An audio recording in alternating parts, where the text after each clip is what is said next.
உலகெங்கிலும் வாழும் மீன ராசி மற்றும் மீன லக்ன நண்பர்களே, உங்களுக்கு இந்த ஜென்ம சனி காலமானது எப்படி இருக்கும் அப்படின்னு நெறைய பேர் பயத்துல இருக்கிறாங்க. ஐயோ! எங்களுக்கு வந்து 7 சனி வருதா? ஜென்ம சனியா எங்களுடைய ராசியிலேயே வந்து சனி பகவான் உட்கார போறாரா? அப்படின்னு பயத்துல இருப்பாங்க. இது வந்து ஒரு பெரிய பாதிப்பு அப்படிங்கிறது மீன ராசிக்காரங்களுக்கு கட்டாயமா குடுக்காது. ஏன்னா, உங்கள் வீட்டினுடைய அதிபதியே வந்து குரு பகவான். முழுமையான சுபத்தன்மை நிறைந்த கிரகம். எப்பவுமே வீட்ல வந்து யாரு உட்கார்ந்தாலும் பரவால்ல. வீடு ஓனர் நல்லா ஸ்ட்ராங்கா இருந்தாருன்னா போதும். அந்த வீட்ல வந்து பார்த்தீங்கன்னாக்க, ஒரு பெரிய பாதிப்பு அப்படிங்கிறது நடக்காது.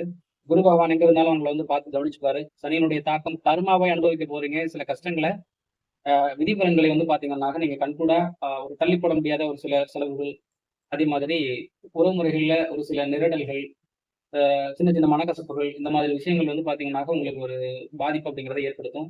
மற்றபடி ஒரு பெரிய பாதிப்பு, பயப்படுற மாரி எந்த ஒரு எதிர்மறையான பலன்கள் வந்து பார்த்தீங்கன்னா, குரு வீட்ல நடக்காது.